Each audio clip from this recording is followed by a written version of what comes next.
Greetings, everyone. Welcome to another live edition of Mic'd Up Sports, the show that goes in depth with the people who build our sports community. If you're joining us live on Facebook, thanks for watching. Feel free to drop a comment, and as long as it's PG, we might read it on the air. And if you're following along on YouTube or any of our podcasting platforms, including Spotify and Apple Podcasts, we're glad you can join us there as well. You don't always have to be a star athlete to make an impact, and our guest today, Fametta Zubah, is emblematic of that ideal. She was a three-sport athlete at Richfield, is going to focus on her studies as she prepares for her freshman year at the University of Minnesota. But she still has a connection or two with sports. She recently was named a Mike Zimmer Foundation MVP scholarship winner, which should pay a few bills for the upcoming school year. And Fametta has a huge ties with other athletes around the metro. Fametta, thanks for coming on. And even though you may not be entering college as a college athlete the way some of your peers are, like Suni Lee and Jade Hill and Adalia McKenzie, what did you get most out of your experience with sports? So, being a part of sports was a huge aspect of my life since I did it for so many years. I was able to build a lot of great friendships that I still have now, even though I'm not continuing sports. I was able to go on different trips, meet different people that aren't even from Minnesota.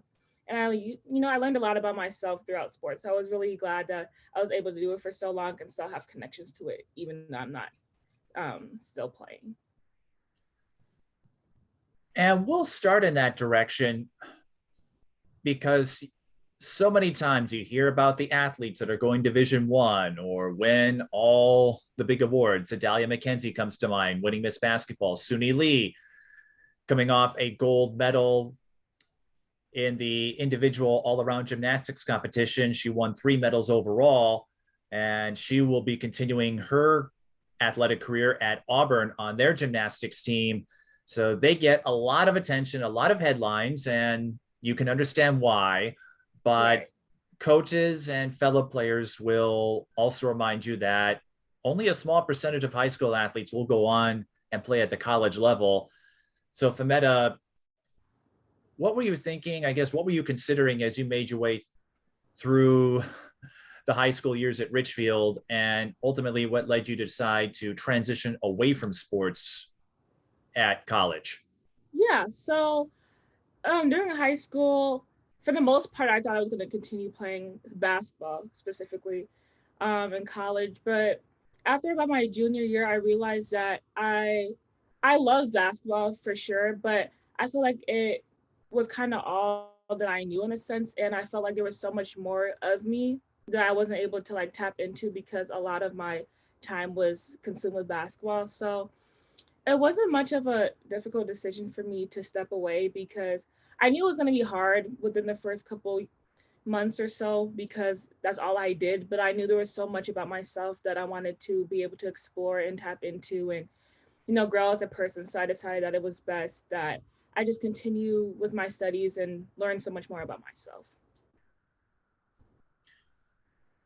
And I know a few other athletes who went in that direction after starting a college sports career and then deciding that their time and energy is best spent elsewhere. How hard of a decision was that for you growing up, playing 3 sports? A lot of your close friends are fellow athletes. One of them, you have a series of YouTube videos, your own channel that you and Mitch January operate that together. So you've hung around sports your whole life. And I imagine there may be a few folks who are wondering, you're stopping now, something like that? Yeah, so it was hard to stop, but I still have so many connections to it. Like, I'm always able to watch a game. This past summer, I actually helped with my OAU team as an assistant. So I went on I went to all the tournaments that they went to, even out of state. So I was still able to do that. A lot of my friends are also athletes, so it'll give me more time to go and support all of them, even if they're not in the States. So even though I'm not actually playing, there's still a lot of connections that I have to sports. So it still kind of fills a void in my heart for the fact that I'm not playing, but I'm still able to be a part of it in one way or the other. So now you get to be a fan just like the rest of us. Yes. How hard of a decision is that to make at such a young age? I know for athletes like yourself, that plays a huge part in identity. And oftentimes I hear the story of how hard it is to step away from the sport, whether it's injury or just deciding it's time to hang it up. How hard of a decision was it for you to say, you know what, let's go in another direction? Yeah, so it was hard because, like I said before, that's all I knew and that's all I did. Like, if I wasn't playing basketball, it was track. If it was not track, it was tennis. It was one after another. So it was a lot of my time. But it was especially during quarantine and the pandemic where I really realized that I had so many different things that I was interested in. And like being that there was a sports delay, I had time to kind of start to take peak interest in other directions. And I realized that even though stepping away from sports was hard, it gave me time to like figure out things that I didn't even know about myself because I was so consumed with my sports. So taking a step back and having the pandemic actually kind of helped me in a sense because I learned a lot about myself and I was able to do new things and like figure different things out about myself that I didn't know I was interested in before. And what did you discover about yourself in quarantine that you're taking up now? Yeah, so during the pandemic, me and Mitchell started our YouTube channel. I actually started my own small business, which was not part of the plan whatsoever. I also started doing braids and stuff like that, which was not anything I did before. So I found that I had a lot of potential in different aspects, which included like my small business, braids, YouTube with Mitchell, and all that other jazz. So, as you noted, before the pandemic changed your line of thinking, you were an athlete competing in all three sports. I don't know if you had college plans, but we'll start at the beginning. When did you get that first itch to take up sports? Well, I started basketball in fourth grade, and I actually started because my aunt she's a basketball player, and then she started coaching. And at first, basketball wasn't even a part of the plan. I thought that I wanted to be a volleyball player for the longest time. Never actually ended up playing, but I started playing basketball with my aunt, who was my coach for the first part of my basketball career, and then it just started from there, basketball wise. And then tennis, I was in eighth grade, and one of my friends and her older sister was like, Fametta, like, we need more people on the tennis team. Like, we think you should join. And I was like, absolutely not. Like, I'm not joining tennis. Cause you see it on TV and it doesn't always look so like intriguing to watch. But then I started playing and I was like, okay, like I actually really enjoy this. Like, I think I'm gonna stick with this. So I stuck with it all through high school, and then track I started in middle school. And it just a lot of times basketball and track kind of ties in with one another. So I just kind of found myself running track. So that's how that started. Who would you consider your role models in athletics as you were growing up? And this could be anyone, but the people you looked up to when you decided to take up all three of these sports, who were the athletes you wanted to be like? Yeah, so actually my biggest role model when I was like fresh to basketball was Maya Moore. I actually have a poster up here with like tons of pictures I took with her at the Lynx game. But I don't know, something about Maya Moore was so like super intriguing to me. And I had season tickets to the Lynx game. So like I got to watch her often. And just the way she played on the court was really inspiring. And the fact that she also did a lot of things off the court too that really helped other people was also super inspiring as well. So Maya Moore was my biggest basketball role model. And I didn't really have many role models in my other sports because I wasn't as serious about it as basketball. So it was mostly Maya Moore that I looked up to a lot. Now, I understand your family lineage extends to Liberia and that you still have some relatives who live in that country. But coming over here, I don't know how you ended up here, I guess. But what would you say have you picked up in terms of cultural differences, similarities, and how does that extend to sports?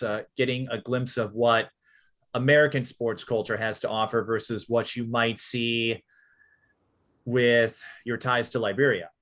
Yeah, so I was born here in Minnesota, but my parents were both born in Liberia and they came here at a fairly young age.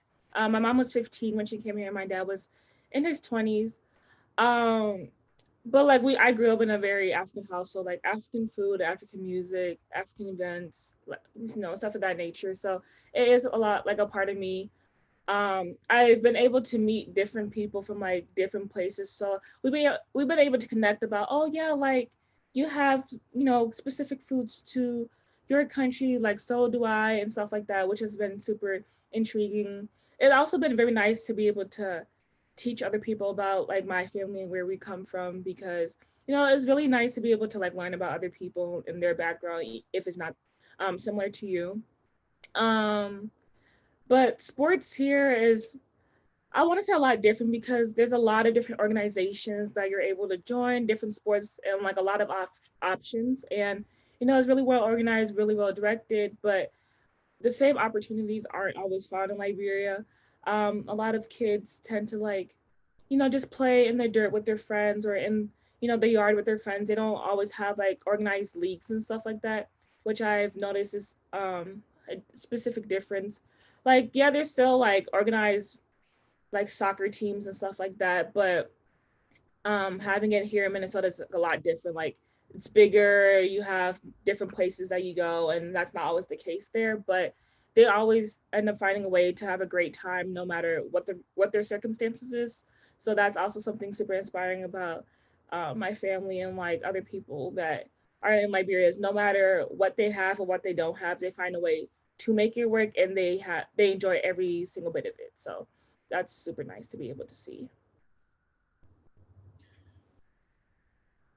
And of course, once you started that train of athletics, it just kept going all the way through your senior year. I remember you telling me before we set this up how you got to acquaint yourself with a lot of fellow basketball friends through camps. And Mm-hmm. I think you said in the case of Richfield, you went to a camp that Jessica January was hosting, if I remember Yeah. correctly, or was involved in, Mm-hmm. and how that lit a spark in terms of getting to meet people and feeling your own passion. So, Yeah. what motivated you at a young age, and what do you recall from those experiences getting a chance to get some tutelage from the likes of Jessica January, who is arguably the greatest basketball athlete to come out of Richfield? Yeah. So um I I was able to watch her play. So I watched her play a lot when I was like in elementary school, middle school, because it was Jessica January. As a young basketball player, and like going to Richfield, you wanted to watch Jess play because she was such a great athlete, still a great athlete even while she's overseas. I wasn't able to like, I did attend one of her camps, but I was able to like go and watch her host one of her camps. She's actually having another one next week, which I'm going to be able to help out with also. But she's just such a humble person and such a hard worker. So as a young kid, it was inspiring to know that, oh, like this athlete is a part of like the school that I'm gonna end up going to. So it was nice to know that, hard work really pays off, as you can see, because she, played D1 basketball, was playing overseas, was drafted to the WNBA. So it just showed that hard work really does pay off. And if you're able to, continue doing that, you're able to be successful. So that was really nice to be able to see from such a young age. What lessons or advice do you recall from Jessica or whoever you worked with at these camps when you were younger? What tips stuck with you the most? I feel like a few tips that stuck with me the most is, like I said, work hard and you will be able to see the results you want. It takes a lot of sacrifices at times, but it all ends up paying off in the end. And just to continuously hustle and keep striving for your goals. So those are all things I can recall her, speaking about and continuing to tell the younger generation, because she also wants to see them do great things in the future. And if my memory is correct, that also served as the springboard for the friendships that you built with the likes of Jade Hill, Adalia McKenzie, and Mitch, of course, the two of you with your YouTube channel. Go check it out if you haven't, folks. It's Mitch January and Fametta. Most of the time, they're just doing Q&As with each other, and the results are usually hilarious. It involves pieing each other with whipped cream, or mukbang, I guess, was your most recent one, doing these other Q&As. And what impressed me the most, Fametta, is the audience. You've got a few thousand subscribers, but the people who watch your videos are really into it, and they always have something to say about the camaraderie the two of you have, going back to your first Q&A. And I just find that amusing and cool that you have a dedicated audience that is really interested in hearing what you have to say about so many things. Yeah. It's sometimes kind of crazy to think that, me and Mitchell are just super regular people, but there's so many people that are actually so intrigued in our opinions in our lives. And it's kind of crazy because I met a few subscribers at like basketball tournaments or in the store or like random places like that. And they're like, oh, like you're from Meta and like you're from like Mitch and Fam, and like you're from TikTok. And I was like, yeah, like that's me. And it's kind of crazy because I'm just doing like day-to-day things, and there's actually people who like really enjoy seeing me. And I'm like, like I actually really enjoy that. Thanks. I'm just wondering when we're going to see one of your videos with the trio, as you refer to yourself, Dahlia McKenzie and Jade Hill, because that's another friendship that was forged just through basketball. Yeah, maybe one day. It's probably gonna take a minute now because they're doing basketball stuff and I'm gonna be on campus. But once we're all together, that could be a video. That could be a very iconic video, to be honest. When you sent me some photos, and that friendship extends to games. You went to Adalia's section championship a couple of years ago when Park Center got to play in the state tournament. Mm-hmm. And so how did all of you meet, or I should say, how did all three of you connect so quickly? And what do you make of this friendship that was extended, where you're going to each other's parties and celebrations? You were at SUNY Lee's gold medal parade a couple days ago. You've gone to Adalia's games. You go to Jade's game. So the three of you, and I guess SUNY too, but you have this inseparable bond. Yeah, so I actually met Jade at Taylor, like her sister Taylor's camp. I think we were in like 6th or 7th grade. And I don't really remember how we bonded, but we did. And we've been friends ever since. And then I met Adalia, I want to say probably freshman year. And she and Jade were already friends. And I would see Adalia like basketball games and stuff. I'm like, we'll have small talk, like, hey. And then she and Jade got close, and me and Jade were close. So we all would like see each other at different places and like be together. So I was like, we might as well just all be friends. And like, it was like an instant connection. There was like no weirdness, no awkwardness. Like we just all kind of clicked because we're so similar and we have such similar personalities that it was like no hesitation. We all just became super close friends. I was wondering about that, the way you phrased it, going, well, let's just be friends. We already hang out and we already see each other a lot. Let's see if we can make friends. Yeah. Make some friends out of this. I'm wondering, that could have ended a lot differently. Yeah. We're like, might as well just see where this goes. And we've been friends for a couple of years now, and it's still super strong, and we're very supportive about one another and whatever the other person's doing. And yeah, we're just a good trio bond. I would say so. And those are just a few of the many friends I think you've made through sports. So even if you weren't the star athlete, how do you feel you grew and evolved as an athlete and as a citizen, playing 3 sports every year at Richfield? Yeah, so I actually was, captain for the basketball team, and the track team. So I was able to grow a lot as a leader, hold myself responsible, like make sure that my teammates were working hard. Like even though I wasn't the best, I still wanted to make sure that I was working hard and being a role model for my teammates, because that's the least you can do as an athlete, is to go and show up to practice and work as hard as you're able to get better, not only for yourself but for your teammates, especially in basketball, being that it's a team sport. So I was able to, grow my leadership skills, grow communication skills, and just being able to work with different people, even if you're not the best of friends, being able to bond in certain aspects to make us successful was all different things different things and skills I was able to learn as an athlete. What did you enjoy most about each of the three sports? Because I know a few tennis basketball crossovers, for example, but most usually come over from volleyball. And then track is another sport that a lot of basketball athletes take up. And the three of them are considerably different. Tennis and track, well, you have individual events, but it's all tabulated in team scores. Basketball, well, we know how basketball works. So I should say, or you and I know, maybe others don't, but that's a sport that I would say emphasizes more individualism than tennis and track. So you got to experience three completely different environments, where tennis, you go out, you play your match, that's it. Basketball, we know the highs and lows that come with that. And with track, you could run multiple events in a day. And depending on how you perform, that can influence how your team does. So three different experiences. What did you enjoy most about each of those three sports?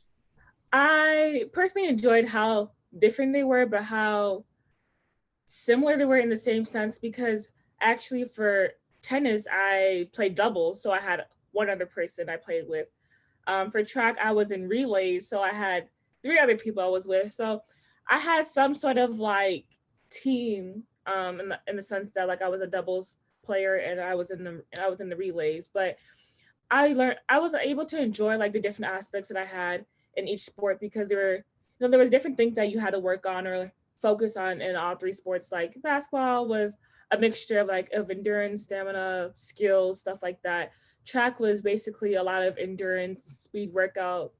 Tennis was like footwork and like angling with your rackets and stuff. So I was able to focus on different parts of my game in different areas. And I feel like that was the most enjoyable, because nothing was exactly the same. So I was able to tap into different things. And how do you think they all fed into each other? How did tennis lead into basketball and then basketball lead into track?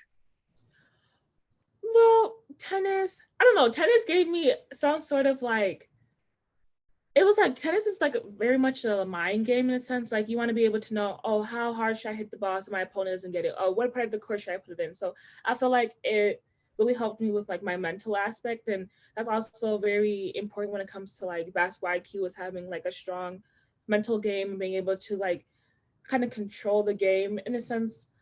So I feel like that's how tennis was able to help with basketball. Track was able to help basketball because, running and, being able to be quick on your feet and stuff like that. So that's what fed into basketball. And honestly, they were all able to help one another in one way or the other, which was very nice, because you want to be able to gain at least something from each sport that you're in to be able to help you with another. So you were a doubles athlete in tennis. You were a guard, I presume, on the basketball team. What events did you run in track? So I did the 4x1, 4x2, and open 2. Yeah, so I was a sprinter. You're a sprinter, so I better not try anything foolish with you. Otherwise, you'll be able to chase me down the block. On the basketball front, you had some up and down seasons in terms of record, and Richfield maybe hasn't been able to recapture the success they had with Jessica January or Mandy Polk and Pamela January. But just talking to you in this podcast and beforehand, it didn't seem to dampen your spirits, even if the wins didn't come in big numbers. So what did you enjoy most about getting to play the sports? And at the same time, getting to be a fan, able to cheer on some of Jade's and Adalia's accomplishments Yeah. and get an opportunity to maybe go out there and have some fun. Yeah, so I really love being in a space where there was a lot of people who enjoyed doing the same thing as me, which was basketball. I just love being able to go to practice and just work hard, whether it was doing defensive stuff, offensive stuff, like all that was super intriguing to me because I just always wanted to be able to go in and get better. And even though our record was always the best, just being able to cheer when things are going well, or when my teammate just needed like uh, energy booster or something like that. So just being able to cheer and being around people who love the same sport as me was super amazing to me. And being able to cheer on my friends and watch them play and watch them be successful was also something that I found to be super important to me because as much as I want myself to like do well in life, I also want my friends and my family and all my loved ones to do well as well because they all deserve them for themselves. And at the end of the day, their accomplishments makes me as happy as me accomplishing something. So, it was really important for me to try and support, even if I couldn't be there, I watch online through the live streams and stuff like that. So just knowing that I just wanted them to know that even if I couldn't always be there, I was always supporting them and always rooting them on from afar. And one reason I ask that question, it goes Mhm. along with the theme that I explore with a lot of my guests in terms of mental health, fitness, all of that. And people get so wrapped up with the records and awards sometimes that they forget there are a lot of lessons and values you can inherit and acquire from playing these sports if you don't get too caught up in what this means for your rankings, what this means for your postseason hopes, etc. So based on your experience where, like you said, maybe the record wasn't always the best. I know this past season, your senior year, only 3 wins, probably not the way you want your high school career to go out, but Right. it happens sometimes. What did you learn from that experience that could help others who might be in your position where they have a passion for it? Maybe it doesn't translate to wins or gaudy point totals like Jade and Adalia, but Mm-hmm. talking to you, I think I said something along these lines before, but you have no regrets about putting on that Richfield jersey. Not at all. Not at all. One thing I really learned is, there's always good in the ugly. There's always good in the bad. Like, although our record wasn't up to par, like wasn't the best that it could have been, we were able to learn that, even though we aren't winning, we can always cheer each other on. There's always something you can learn from those games. There's always something you can take away, something you can work on, something you can figure out about yourself, something that you're able to help your teammates with. There's always something to learn, even if things aren't going your way stat wise. So, as you said before, we only had 3 wins, but the relationships and the bonds that I was able to create, even with our record, was amazing. And I would never take that back. Being able to just be in a space where I can still play the sport that I love was amazing. And I have no regrets about that whatsoever because not everyone has the opportunity to, be a part of a sports team, be a part of a community that was loving and, accepting of a lot of people. So there's a lot of good things that you can take away from the experience like I did. And no matter what it is, just continue to work hard and, help your teammates, help yourself, and just enjoy the moment because it really does go by super fast. And within the blink of an eye, you could be graduating, you could be, closing that chapter in your life. So no matter what it is, just make sure that you continue to, appreciate the moment and make sure that once you step off that court, you put everything out on the floor and you won't like step away thinking like, oh, I wish I would have did that, or I wish I would have did that, but just be satisfied about the things that you're able to do and always be willing to work hard afterwards. Fametta, I am curious, Mm-hmm. thinking about your basketball journey.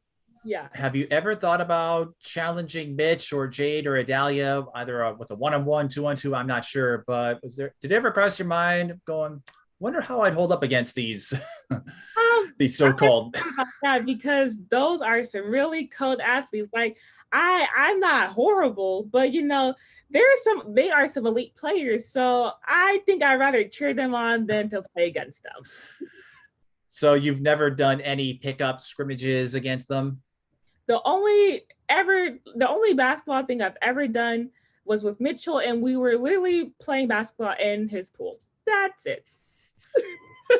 Pool basketball. Well, I was going to say, I suppose that evens the playing field because both of you have to tread through water in order to. Yeah. So that might neutralize some of his advantages. How did that match go? I think I won. He may say otherwise, but I think I won. I think I won. I've got a feeling even if you wanted to take on Jade or Adalia, they might find it a bit too surreal or awkward. Like, that's my best friend. I don't want to go against her. Yeah. So I think I'll just cheer them on and just forfeit the match. Well, you won't have to worry about that at the college level, although you're going to Minnesota. Adalia is going to play for Illinois. So what's going to happen when Minnesota and Illinois meet? Yeah, so she actually was like, we play Minnesota and you need to be at the game. And she's like, you need to cheer for me. I might have to wear like a half Illinois shirt, half Minnesota shirt because, I got to support my school, but I also got to support one of my closest friends. So it's going to be quite interesting. But I think what I figure out is, overall, I would cheer for Minnesota. But when Adalia does something, I'll be like, yeah, like, that's my friend. And then go back to cheering for Minnesota. I might have to do the same thing. Although I've been removed from Minnesota for a little while. So, well, then again, my connections, I thought, well, I don't have deep connections there anymore. Then I realized, oh, wait, you cover high school and now you're seeing all the next generation of athletes make their way to college. So, right. Yeah, I'll have to work around that. As you got older and as you continued your three-sport journey at Richfield, did you receive any college offers? Was that something you were considering? I'm curious how many looks or how much attention you got in terms of opportunities to play at the collegiate level. Yeah, so I got about 6 or 7 offers for basketball. They were mostly in like Iowa and North Dakota and Wisconsin. And then I got 2 track offers, but I knew from the beginning that I did not want to run college track because track it's a different level of a sport. Like, just I used to think like I'm really running for fun right now. So I knew from the jump that I did not want to be a track athlete in college, that's for sure. But after I got some looks for basketball, I had considered it a bit, but I'm like, I don't want to just do something because like I feel like, oh, like it'll be like cool, like, oh, you can play basketball in college. But like I wanted to know that I would like actually be happy doing it. And it's not like I would be unhappy being a college athlete, but it wasn't a choice that I was like, oh yeah, that's for sure what I want to do. So I was like, if I'm going to be iffy about it, I just think it's better not to do it than to do it and just not be satisfied whatsoever. So that's how I kind of went off with that decision. How long did that process take and how hard was it to make that decision? Going back to what we said earlier, I think one of the hardest things for any athlete, past or present, is coming to terms with the reality that they're not going to be playing competitively anymore. What was that experience like for you? So that decision, I kind of went back and forth. Like I was like, okay, today, like, oh yeah, I really want to do this. And then I'll be like, no, I really don't want to do this. So like, it was a minute. Like I went back and forth with like the idea of like playing basketball. And then I had conversations with my parents and they're super supportive of me, whatever I do. So they're like, if you want to do it, we'll support you 110%. If you don't want to do it, we'll also support you 110%. So they gave me their input, they gave me their opinions and advice. So I kind of went back and forth with it for a bit, but I had to like truly sit down with myself and like think of like all the pros and cons and everything that I was thinking to kind of like make a decision for myself. And overall, like I had came to peace with the idea of not playing, and I had no like second thoughts about it. Like I knew I was gonna miss it, but I knew that this was probably the best decision that I could make for myself in the moment or for the long run. So after making that decision, I was at peace with it, and I'm still at peace with it, and I have no regrets about my decision whatsoever. Well, that's good to hear. And your connection with sports was not entirely severed. As we Mhm. noted at the start of the broadcast, about a week or so ago, Fametta won the Mike Zimmer MVP, the Mike Zimmer Foundation MVP scholarship, I think is how it's titled, Yeah. which netted you some decent money. I don't know how that factors into all the scholarships you won, but how did you get in the pool for consideration, and what was your reaction when you got the call from Vikings head coach Mike Zimmer saying you're one of our scholarship winners? Yeah, so actually when I was applying for the scholarship, I had no hope in myself whatsoever. It's kind of crazy. I was it was literally I think midnight, and I was actually on vacation with my family in Florida for spring break. And I was like, "Oh, well, I see that, he's offering this big scholarship." And I was like, "You know what? I might as well just apply." But I had no hope in myself that I was going to win whatsoever, because usually with bigger scholarships like that are a thing, there's tens and thousands of people who are applying. Like basically the whole state of Minnesota is able to apply, who are like high school students who are athletes. So I was like, there's going to be so many more people who are probably more qualified than me and probably have so many other like awards and stuff from sports. And I was like, you know what? But you never know if you don't try. So I wrote the essay, I filled out the application, I got done with it at like 1 o'clock in the morning in Florida, and I submitted it.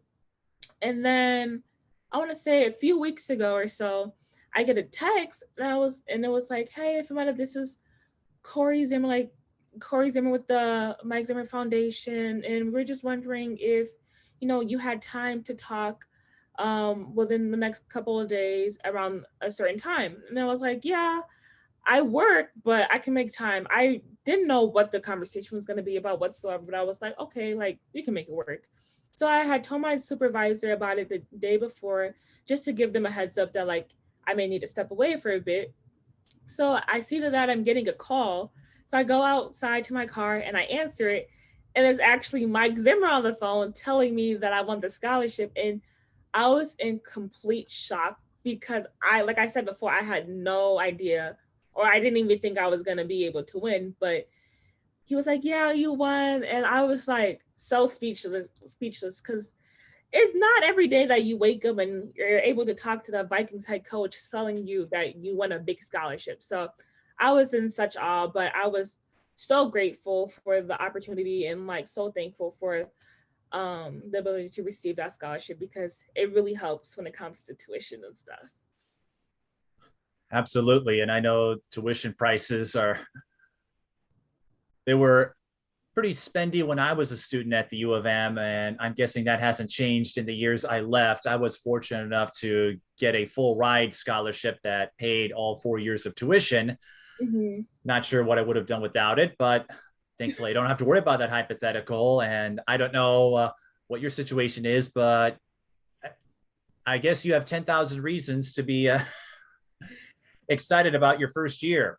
Yeah, so I applied for tons and tons of scholarships. So I've been able to win quite a few, which is very, very, very, very, very, very beneficial, because the last thing I wanted to be is in a lot of debt. So um, I took time, like I took a few hours out of my days to just apply and do that. So I was able to do that. And this scholarship surely did help as well. So, you know, I'm not too worried about that.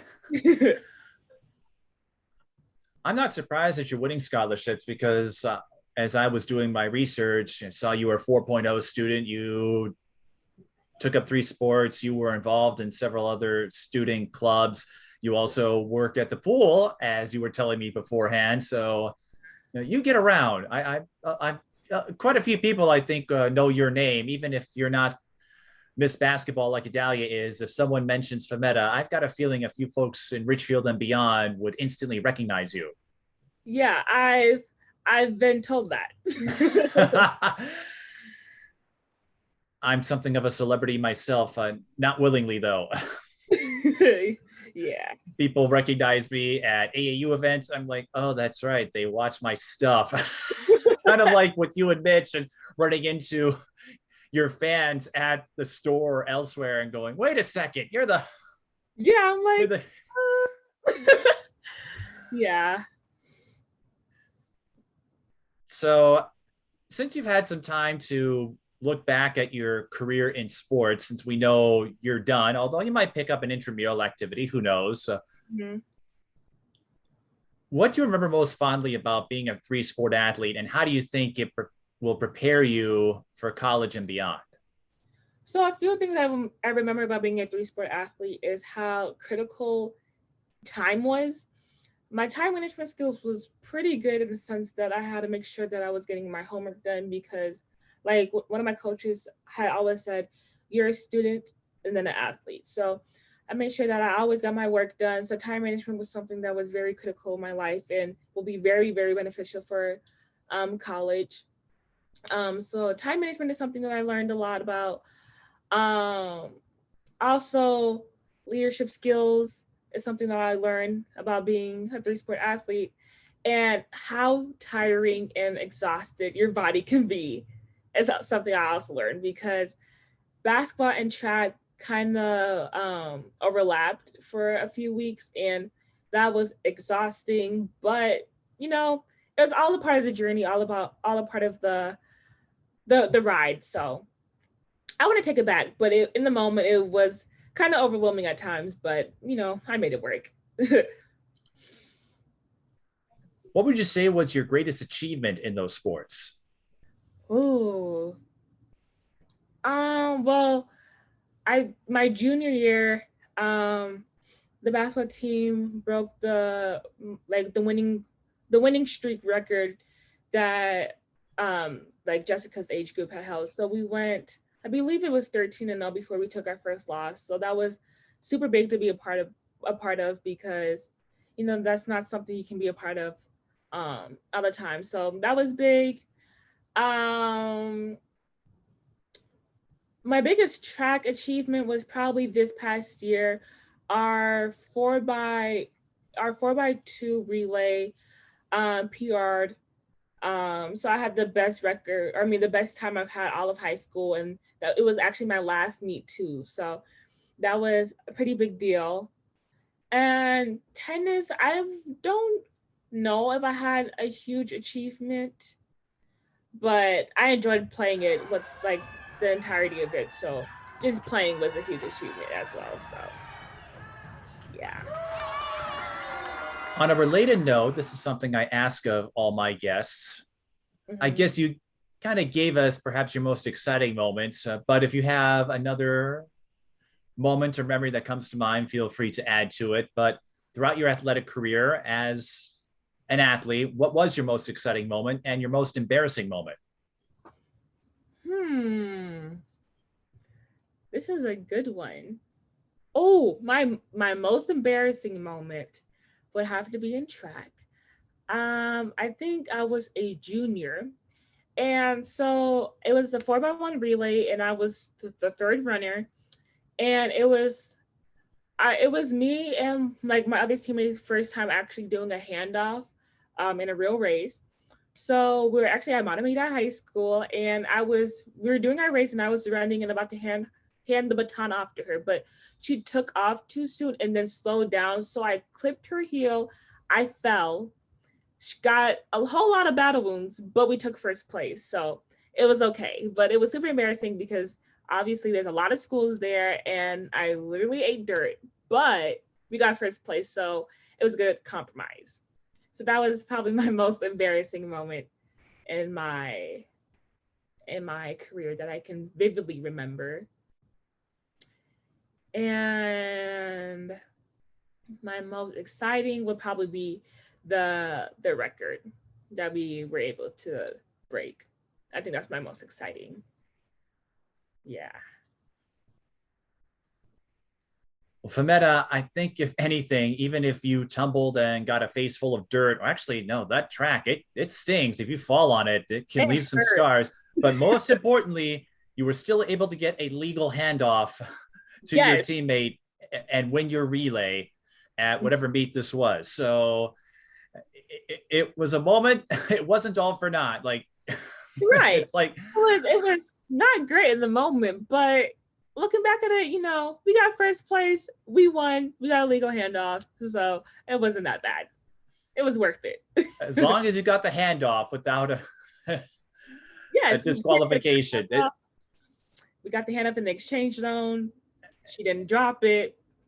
Okay. And I'm guessing after that moment, the two of you worked on exchanges and it never happened again, right? Never happened again. We ended up being the same exchange partners all throughout the rest of high school. So it was great.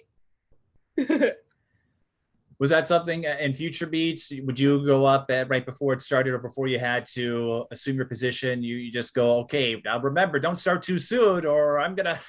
We practiced it all, like we practiced handoff so much that like it kind of became muscle memory because I was like, I refuse to just fall knowing that we can get a good handoff. So we were practicing during practice and then we would practice it prior to a race. So we were ready.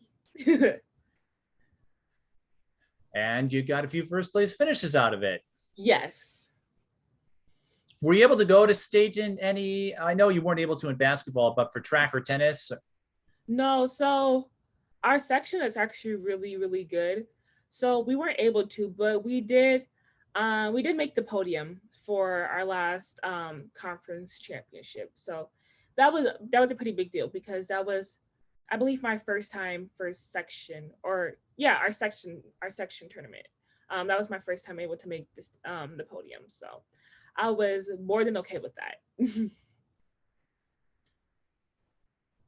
Now, even though your athletic career has come to a close, your story is certainly far from over. You mentioned launching your own business line. We've talked a little bit about the YouTube channel that you and Mitch run together. You have one as well that you could build on.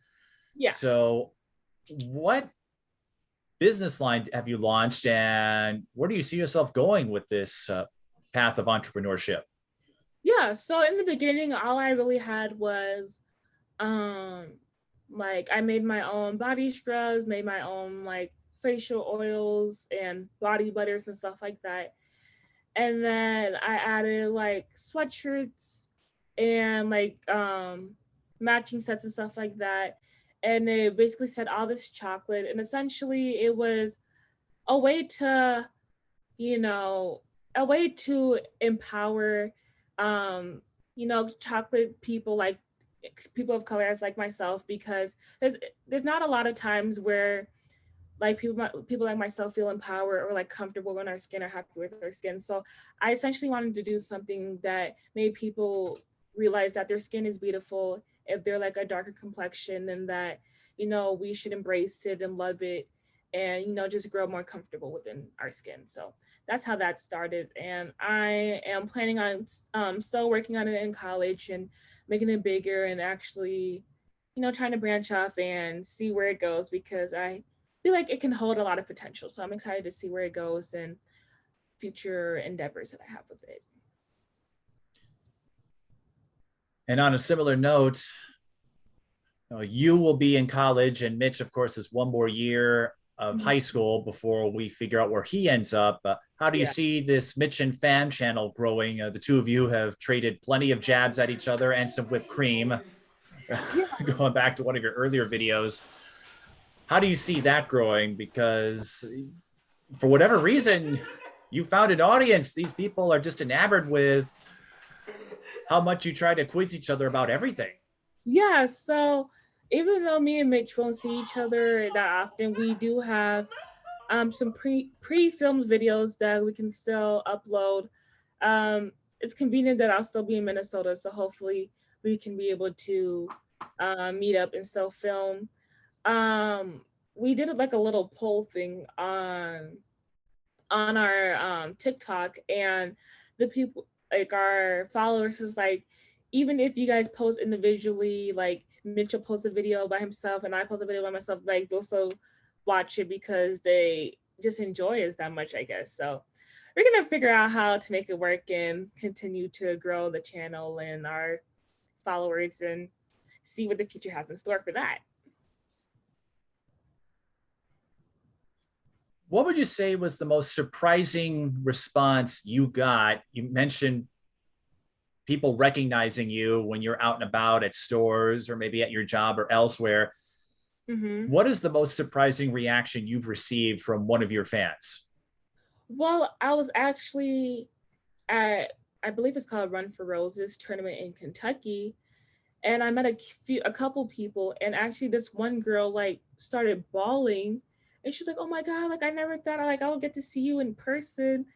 And I was like, "Oh my God, like this is crazy," because I don't see myself any differently than a regular 18-year-old girl who is just living life. So I was like, "Oh my God, like don't cry. Like I'm so glad I got to meet you. Like don't cry. Like it's okay." So it's kind of crazy to like know that people think of me as such like a high standard in a sense, but it's cool because I got to meet so many different people and have so many different relationships with a lot of people that I've met from our follower base. So it's nice, but it's also kind of surreal because I don't see myself in that like light. So it's interesting, but I wouldn't trade it for the world because I enjoy the interactions I get to have with so many different people. And most of your presence is centered on the Mitch and Fam channel. We'll Mhm. see how that grows. And the two of you, I suppose, could do remote setups if that came to be, in addition to any individual videos you might do, because, well, we're using Zoom right now. So who's to say the two of you? Actually, that might be a safer way to go for future questionnaires, because then Mitch can't pie you with whipping cream. Exactly. You'd have to leave that to yourself. That would, Yeah, which would it was be quite messy. less messy, or maybe you'll find another substance. Maybe Yeah. douse yourself in like sparkling juice or something. I'm not sure. Uh, but what have the two of you learned about yourselves, both from your friendship and just in general? You've been doing this for about a year, and it has almost nothing to do with sports, even though the two of you would probably be recognized most likely from sports with what Mitch is doing in basketball, what you did as a three-sport athlete. So what has that given the two of you?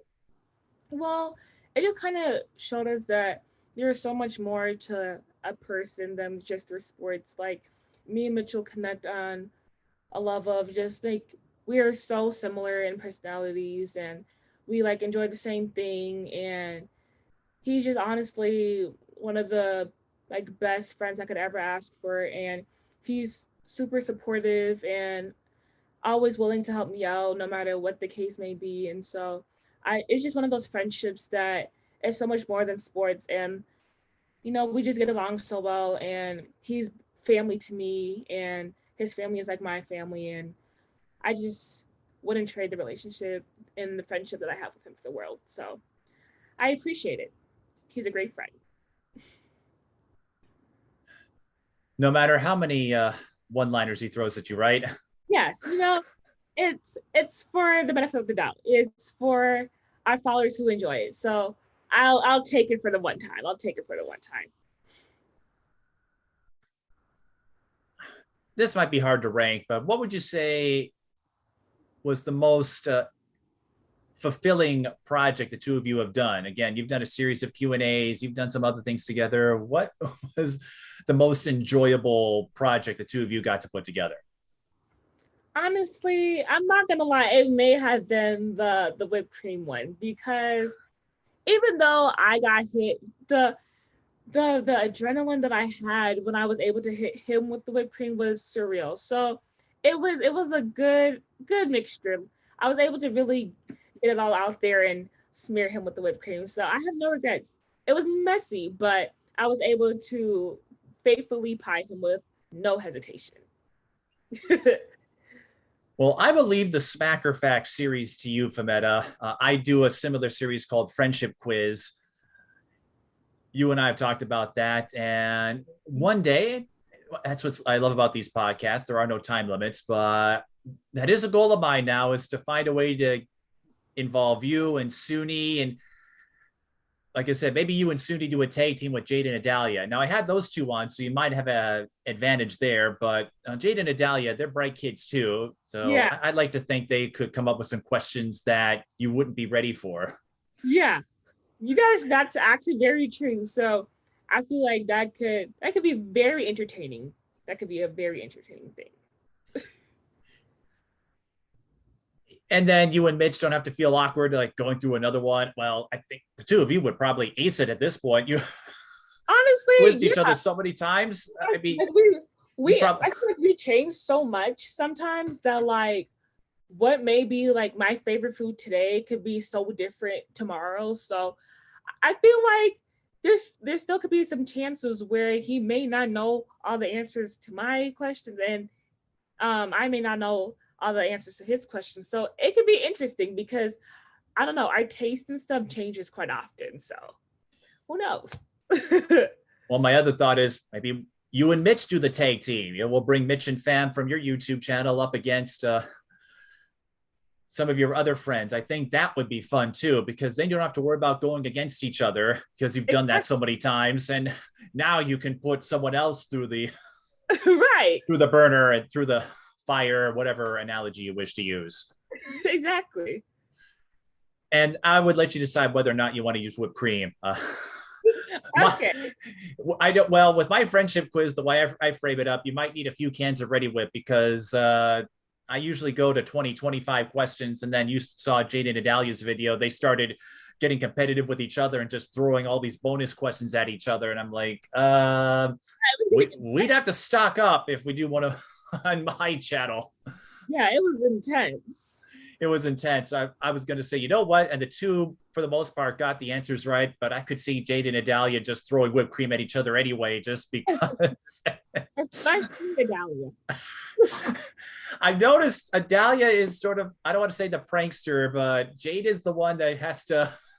Yeah, Adalia. She's the voice of reason. Adalia is the lovable quipster, I guess. Yeah, she takes no time. Like Adalia is very much the potential prankster, so that's for sure.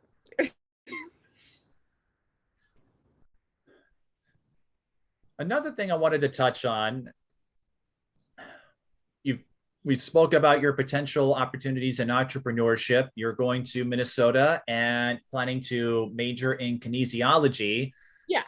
So physical therapy is a career you're looking towards. So what are you hoping to get out of your education at Minnesota? And where do you see yourself? Because as you were noting, sometimes your answers with Mitch could change depending on the day.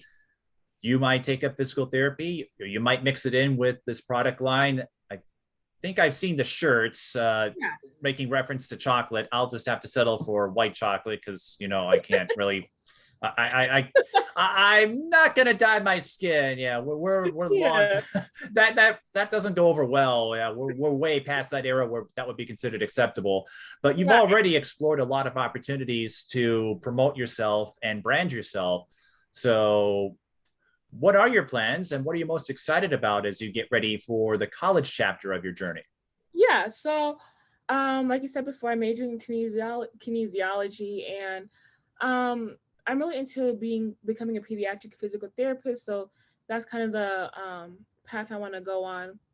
But like I said before, I also want to, continue with YouTube and continue with my business. So if one of those two were to take off and I'm able to, make a sustaining amount of money and like being able to have a steady income through that, I still want to complete my degree. So even if I have to end up doing like online school or something, like I'll be more than willing to do that because I still want my degree. But if I'm able to make it work with YouTube and my business, I feel like that's my first choice because I can essentially make my own schedule and do more of what I want. So I would love to do that, and that would be my first choice. But becoming a pediatric physical therapist and working with the little ones is also very much a choice that I would love to do as well.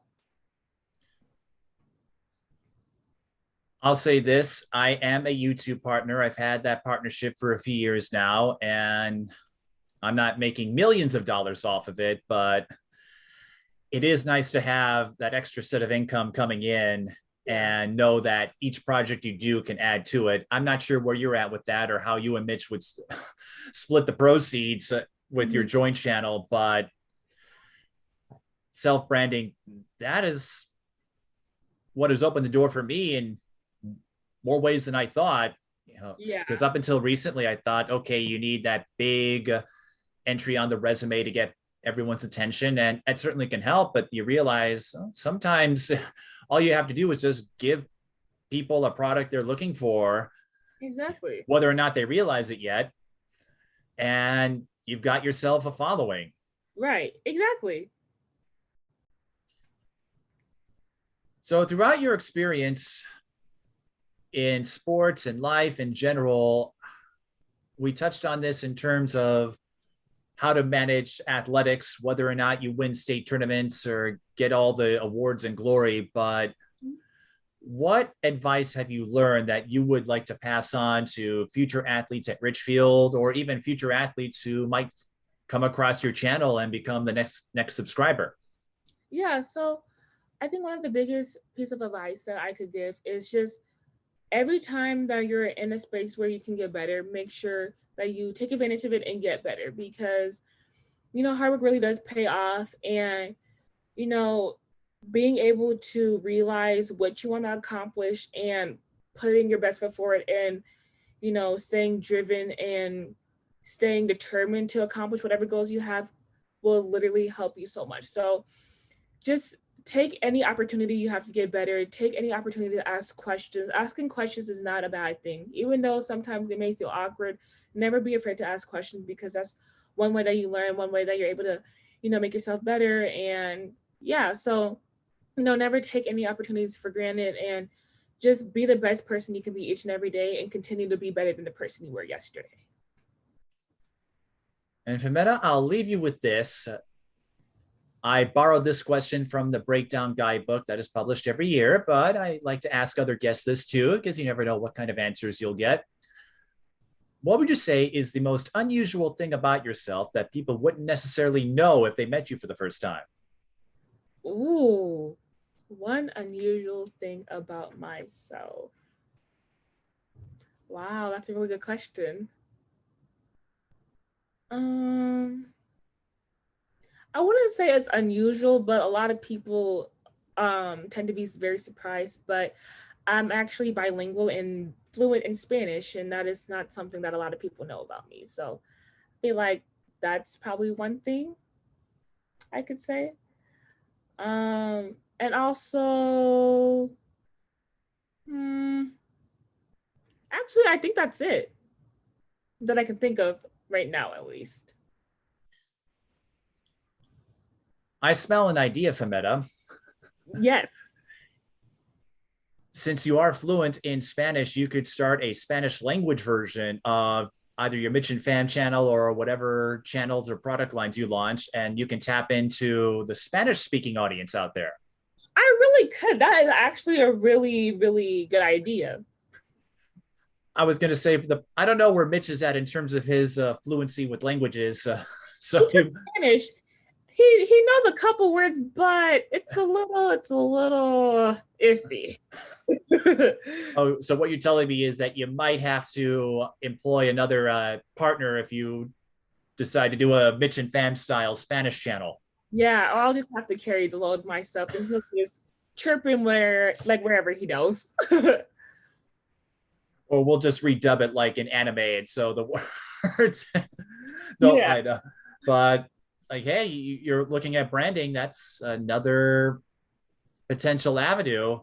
Not many folks out there can speak two languages. I know I can't. I took Spanish in college, but that knowledge is long gone. But I will say it did instill just how tough it is to learn a second language. So I'm always cognizant of that when I interview non-native English speakers in sports and elsewhere. But I'm glad you like that idea, or that it sounds like you might run with it, a Spanish version of your videos or your channel. And Because there's so many Spanish speaking people, and I'm like, that's not a bad idea. Like being able to connect on a different level with, the Spanish speakers. So might have to do that.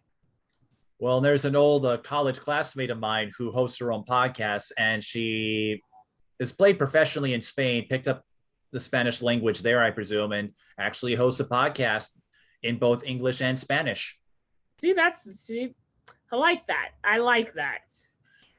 So coming soon, a Spanish Mitch and Fam, or whoever ends up partnering with Fametta. I'm sure there's at least one or two Spanish language speakers out there who wouldn't mind throwing whipped cream at your face. Right. That's how you entice them. It's like, you want to come join my Spanish speaking channel and then you get to throw whipped cream at me? Yeah. And they'll all line up. Well, I'm looking forward to wherever your career takes you. I know you and I have talked about maybe broadcasting some games, and if we really wanted to have some fun, we'll see what happens. Maybe you and I can call one of Mitch's games as a senior and right. just look at his face, go like, what's going on over there? Like, I wouldn't mind that. Yeah, he might feel differently. I'm sure you'd love that. It would probably just turn into a roast of Mitch. We would have no idea what's going on in the game. We probably would just be throwing shade at Mitch the whole time, but you and I would enjoy it. That's the important thing. Exactly. But I know we've talked about doing some games, and I hope to have some winter games for our audience out there. But I'm glad you got to share a little bit about yourself and highlight the values that come with playing in sports, no matter what your record is, no matter how many titles you win. You still had fun. Like you said, you have no regrets, and you don't think about what might have been, or oh, maybe I played on a park center. You don't have any of that animosity. You genuinely enjoyed every tennis meet, track meet, and basketball game you got to take part in. Exactly. Well, Fametta, thank you for sharing your story with us, and I can't wait to see what the next iteration of that story looks like as you don the maroon and gold, get ready for that big leap into college, and I've got a feeling we're going to be crossing paths again soon. Yes, and thank you so much for having me. Fametta Zubah, the former three-sport athlete and graduate of Richfield, I should add, a 4.0 student at Richfield, and I wouldn't be surprised if she gets somewhere close to that number at Minnesota. And you can follow her with the Mitch and Fam channel. I know you have your own channel, and I'll ask you this quickly. Where can people find your merchandise line if they want to pick up some chocolate, if you will, or showcase their love for chocolate in the way you put it? Yeah, so actually, my business account is actually linked with my Instagram account, which is _Fametta_. So everything is tagged in there. It's in my bio, so you'll be able to find it right there. All right, so just find Fametta on Instagram, and the rest will take care of itself. Well, thanks again, and I had a lot of fun sharing your story. I know I've had several of your friends on this podcast before, and you got to take your turn, and I'm glad you did. Thank you. Fametta Zubah, everyone. You can find her on campus at the University of Minnesota, and stay tuned to her YouTube channel, Mitch and Fam, if you want to subscribe to that and find out what other questionnaires and videos will be in the pipeline. And if you want to be a guest on a future episode of this series, just contact us at the Mike Beaton on Twitter or Instagram. All you need is a good story, and we're happy to share it. So until next time, thanks for watching.